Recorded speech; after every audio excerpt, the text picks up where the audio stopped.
Hi hello welcome to TV secrets. இன்னைக்கு நம்ம வீடியோவில் என்ன பார்க்க போகிறோன்னா ஒரு மாங்காய் தொக்கு ரெசிபி தான் பார்க்க போகிறோம். வாங்க அது எப்படி செய்கிறதுங்கிறத பார்க்கலாம். அதுக்கு வந்து நான் ஒரு 3 மாங்காயை மேலே இருக்க தோலெல்லாம் சீவி எடுத்துக்கிறேன். அப்புறம் அந்த மாங்காயை வந்து இந்த சின்ன சின்ன ஸ்லைசஸாக பண்ணி எடுத்துக்கணும் இந்த மாதிரி. இப்போ எல்லா மாங்காயும் நான் வந்து இது மாதிரி சீவி எடுத்துக்கிட்டேன். இப்போ இதுக்கு என்னென்ன பொருட்கள் தேவைங்கிறத பார்க்கலாம் வாங்க. கடுகு, வெந்தயம், மிளகாத்தூள், காஞ்ச மிளகாய், ஒரு 7-8 காஞ்ச மிளகாய் எடுத்துக்கோங்க. கருவேப்பிலை, ஒரு 15 பல்லு பூண்டு, கொஞ்சமாக மஞ்சத்தூள், அதுக்கப்புறம் பெருங்காயம், கல்லுப்பு, அதுக்கப்புறம் இதுக்கு நல்லெண்ணெய் பயன்படுத்த போகிறோம். வாங்க இப்போ எப்படி செய்கிறதுங்கிறத பார்க்கலாம். அடுப்பத்தை வச்சுக்கிட்டு ஒரு கடாயை வச்சுக்கலாம். அதில் வந்து நம்ம ஒரு ஸ்பூன் வெந்தயத்தை ஆட் பண்ணிக்கிறோம்.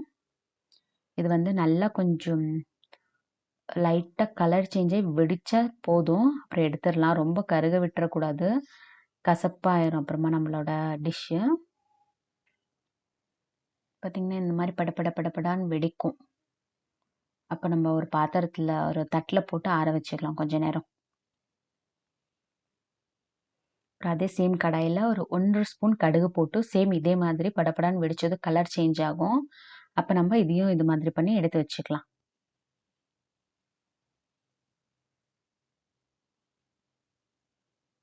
அப்புறம் ஒரு அடிகனமான பாத்திரத்தை கடாய் வச்சுக்கலாம். அதில் வந்து ஒரு ஒரு சின்ன குழிக்கரண்டி அளவுக்கு எண்ணெய் ஊற்றிக்கிட்டு அதில் வந்து கடுகு ஜீரகம்லாம் போட்டு தாளித்து எடுத்துக்கலாம். நல்லா கடுகு வெடிச்சதும் அதில் வந்து இந்த பூண்டு போட்டு நல்லா பூண்டு கொஞ்சம் ஒரு 1 மினிட் வரைக்கும் வேகட்டும். அதுக்கப்புறம் காஞ்ச மிளகாய், கருவேப்பிலையை போட்டு வதக்கி விட்டுக்கலாம். அது ரெண்டும் வதங்கினதும் ஒரு சின்ன டீஸ்பூனில் பெருங்காயம் போட்டு பச்சை ஸ்மெல் போகிற வரைக்கும் அதுவும் கொஞ்சம் நேரம் இருக்கட்டும் எண்ணெயிலேயே. அதுக்கப்புறம் நம்ம ஆல்ரெடி ஸ்லைசஸ்க்காக பண்ணி வச்சுருக்கேன் மாங்காவெலாம் எடுத்து அதில் ஆட் பண்ணிக்கலாம். நல்லா கலரி விட்டுக்க போகிறோம்.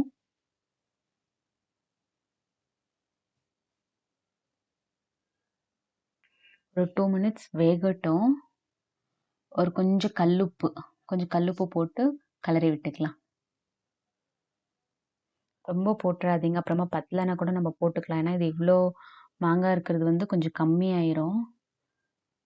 தண்ணியெல்லாம் எதுவுமே ஊற்ற தேவையில்லை, அதில் இருக்க தண்ணியே போதும். மூடி போட்டு கொஞ்சம் வேகட்டும். நம்ம அதுக்குள்ளே போயிட்டு ஆல்ரெடி வறுத்து வச்சுருக்கிறது மிக்ஸி ஜாரில் போட்டு அரைச்சி எடுத்துக்கலாம். கொஞ்சம் மஞ்சத்தூள் போட்டு கலரி விட்டுக்கிறோம்.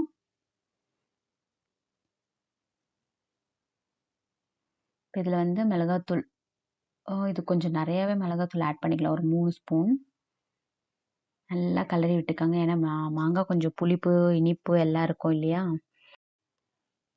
நல்லா கலரி விட்டுக்கணும். அப்புறம் மூடி போட்டு 2 நிமிஷம் வேகட்டும். பார்த்திங்கன்னா நம்ம ஆல்ரெடி ஊற்றிருக்க எண்ணெய்லாம் மேலே மிதந்து வருது. அவ்வளோதாங்க. இப்போ நம்ம ஆல்ரெடி அரைச்சி வச்சுருக்க பொடியை ஆட் பண்ணி நல்லா கலரி விட்டுறலாம். ஒரு 2 மினிட்ஸ் இருக்கட்டும். அவ்வளோதான், நம்மளோட டிஷ் ரெடி ஆயிடுச்சு. இது வந்து தயிர் சாதம், லெமன் ரைஸ் இது கூடலாம் ரொம்ப சூப்பராக இருக்கும். சுட சுட சாதம் வடிச்சிட்டு அதில் போட்டு பிசைஞ்சு சாப்பிட்டோம்னா செம்மையாக இருக்கும். நீங்களும் ஒரு தடவை ட்ரை பண்ணுங்கள். இந்த வீடியோ பிடிச்சிருந்தா லைக் பண்ணுங்கள், ஷேர் பண்ணுங்கள், கமெண்ட் பண்ணுங்கள்.